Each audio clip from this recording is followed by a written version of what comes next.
Many of us struggle with understanding if someone is truly being vulnerable with us in a relationship. It's confusing when someone shares their past trauma and hardship, making us feel like we're forming a deep connection, right? Only to later question if it was real vulnerability. This often leaves us feeling frustrated, emotionally drained, and unsure how to build a genuine emotional intimacy, right? So when people drop all their trauma on you and tell you all the things that happened to them, and you think that this is bringing you closer, but instead you end up feeling more isolated and misunderstood. And this is incredibly disheartening because it makes us question whether we should be vulnerable at all. I know many of us have tried different ways to connect. Maybe you shared some of your trauma with other people early on, thinking it would bring you closer, but it only made you feel more exposed, or perhaps you held back, afraid to open up and risk getting hurt again. But this led to you feeling disconnected and alone. But what if there was a practice that can help you truly be vulnerable, right?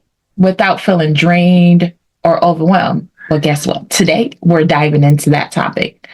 Okay, understanding and practicing real vulnerability. How can you recognize true vulnerability in yourself and others? How do you balance being open without having too much anxiety or attachment? We're exploring all of these questions and more in this episode. But before we dive into that, I want to introduce myself. For the new listeners here, I am Rose Jones, your host here at A Sister's Love podcast. And I am just one woman with one voice trying to create a safe place where women can start their healing journey, find peace, and feel truly supported. So if you are a woman on a healing journey, looking for a safe place, resources, or to be surrounded with love and support, then you are in the right place.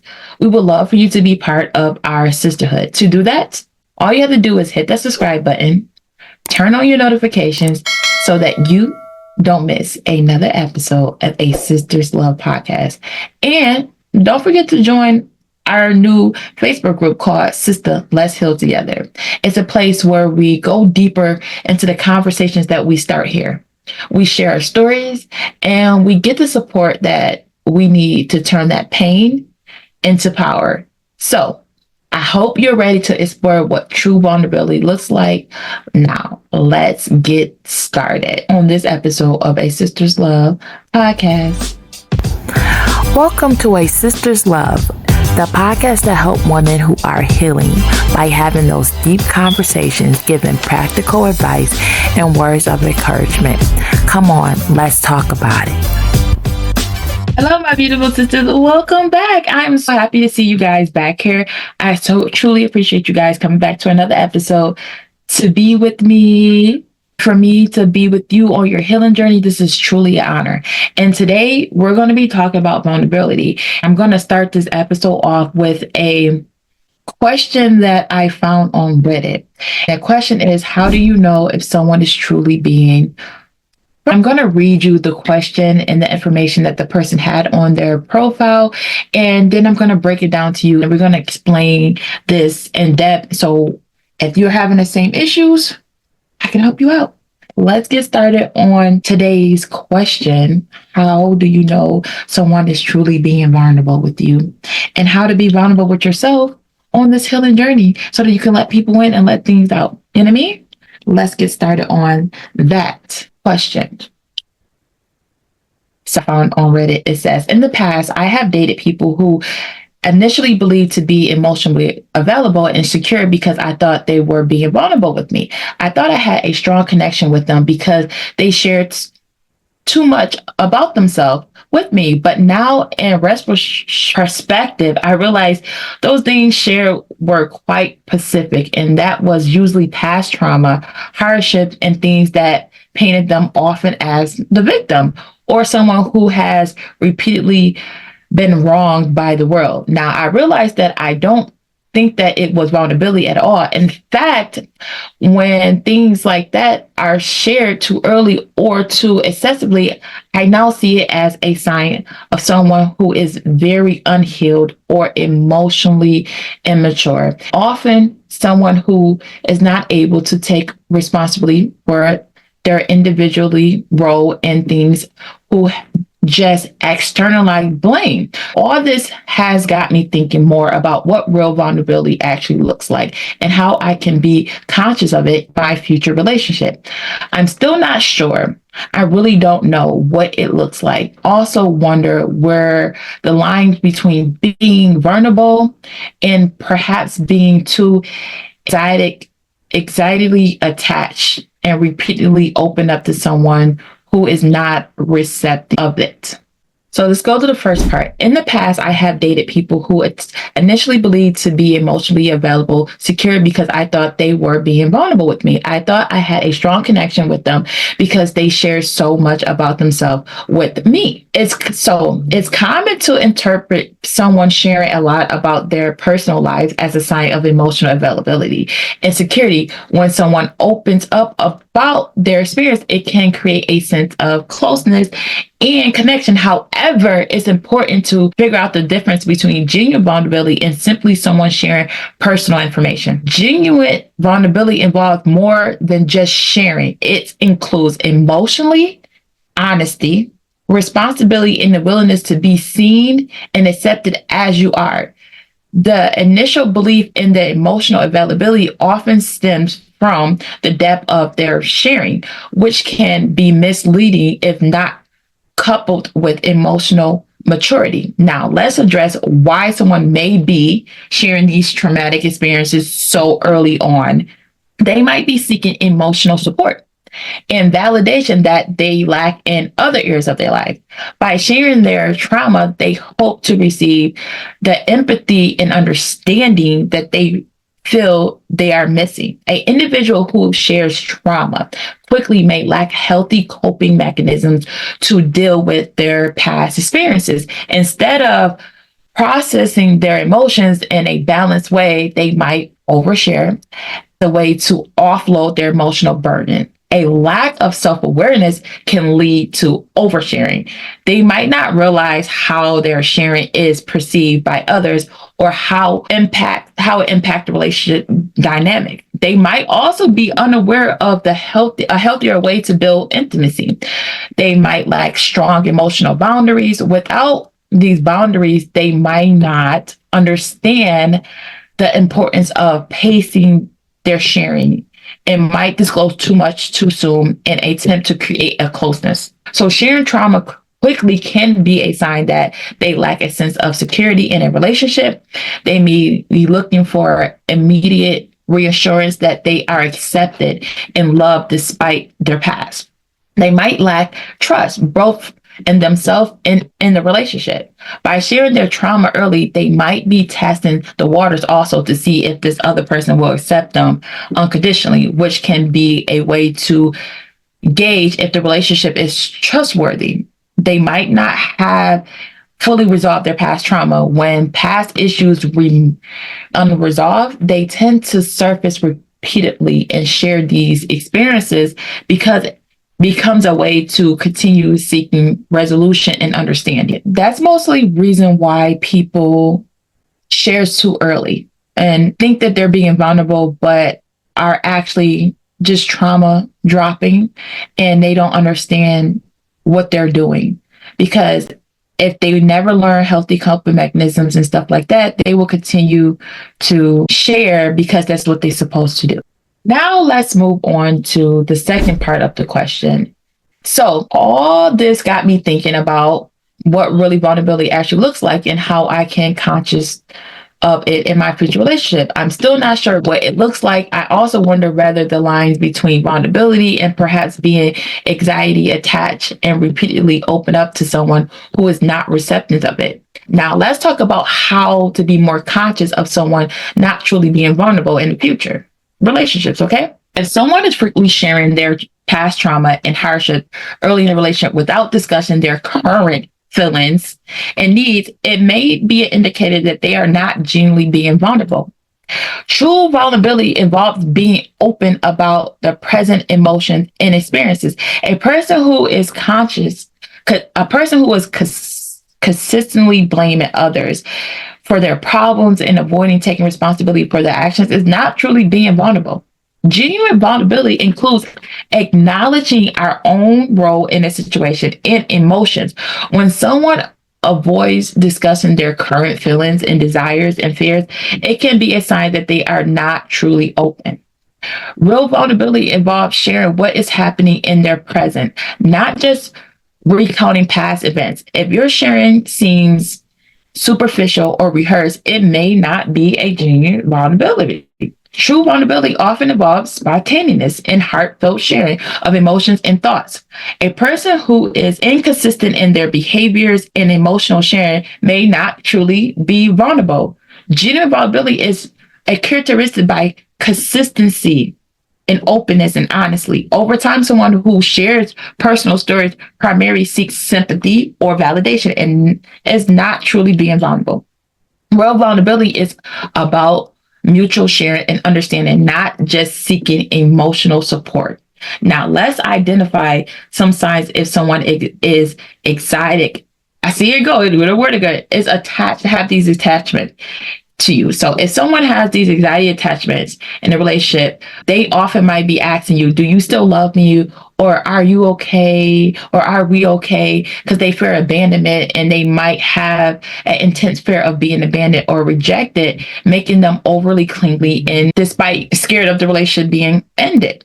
They tend to overthink and worry excessively about the relationship, analyzing every interaction for a sign of trouble. They feel jealous or possessive early, even without any reason, leading to a distrust and unnecessary conflict difficulties.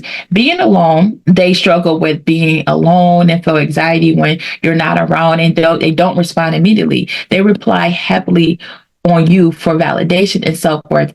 With their mood and self-esteem is based on your attendance and approval. Okay. That's how you know if someone is anxiety attached to you. So just take that into consideration.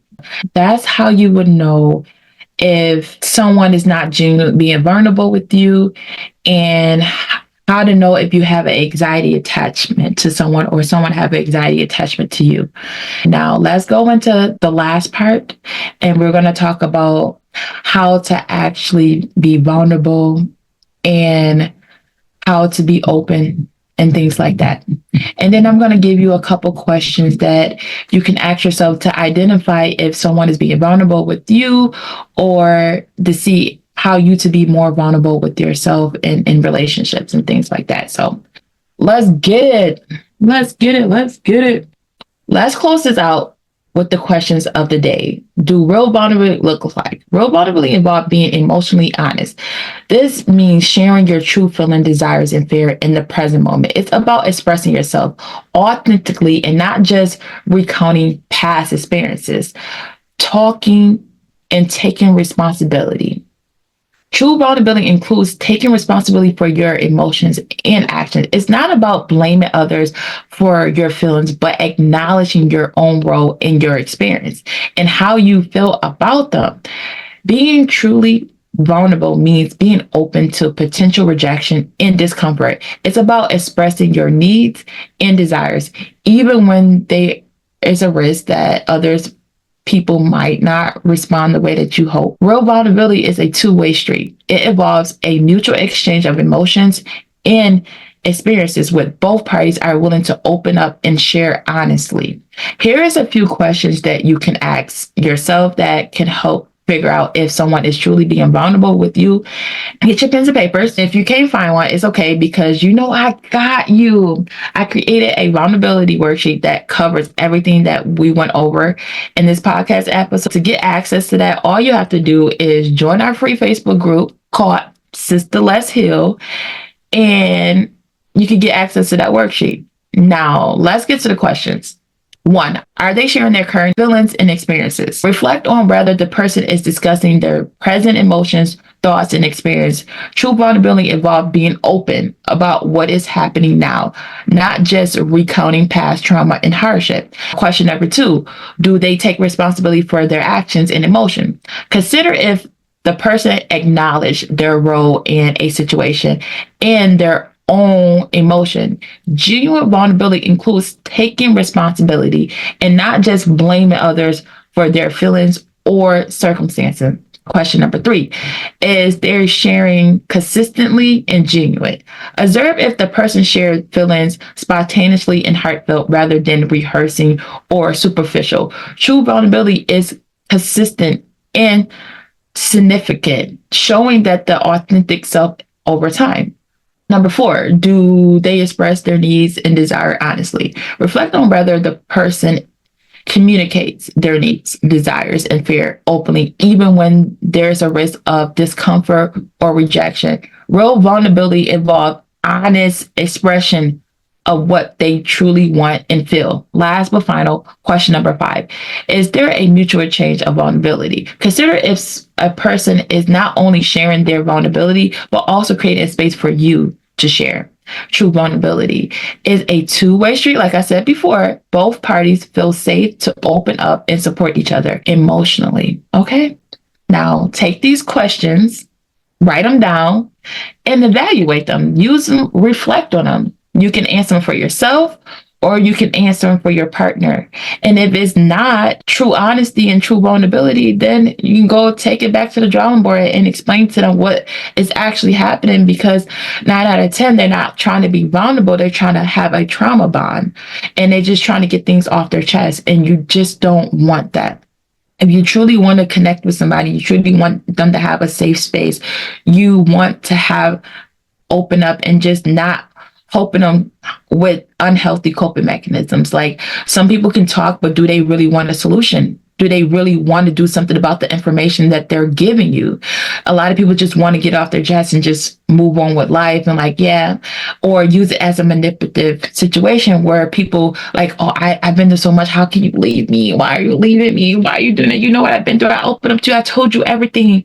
And did you tell me all those things just to get closer to me so we can make a better connection? Or did you tell me all those things so that you could have leverage over the relationship and that you can have that sympathy card to pull when something goes wrong or I try to leave? Make sure people are genuine, being vulnerable, and they understand what's really going on. And you really understand the purpose of them telling their stories. If they are telling the story because they don't know what to do with the information that they have, then create a safe place for y'all to talk about that and be a unit for healing. I hope this information was very, very helpful to you guys. I hope that y'all take some insights from it. I know this episode was a little shorter, but I was direct because it was based on a question, and I just wanted to get all the information out and make sure everybody had the information that they needed to actually learn what true vulnerability looks like and how to accomplish that within yourself, within your relationship. So I really hope that was helpful. And I just want to close out this episode with a little advice. Even if you discover that someone is not truly being vulnerable with you, it does not mean that you should shut them out, make them feel guilty, or shame them for it. Instead, you can help them understand what true vulnerability is and be that safe space for them. Remember, it still takes courage to talk about what you've been through. So we don't want people to go hiding or shrinking back into their little box, because a lot of people don't even talk about what they've been through. If someone do talk about what they've been through, please do not shame them or guilt them if they're not doing it in the right way, because sometimes they don't understand that they are not sharing from a place of vulnerability or genuine. You know what I'm saying? So just have a little compassion for them, okay? That's it, my beautifuls, for this episode of a Sisters Love podcast. But our next episode, we'll be talking about taking the conversation about vulnerability to the next level by diving deep into the journey of transforming pain into empowerment. Join us as our guest, Leah, a sexual assault thriver turned advocate, share her powerful story and offer us practical strategies for turning your personal pain into a source of strength and power. Get ready to be inspired as Leah discusses how she turns her own experience applying into a driving force of advocacy and empowerment. She shares actual steps and mindset shifts that you can apply to your own healing journey. Okay. We also explored the crucial roles of community support and finding strength through vulnerability. This episode lays the foundation by helping you understand what real vulnerability looks like and how to identify it in your relationships.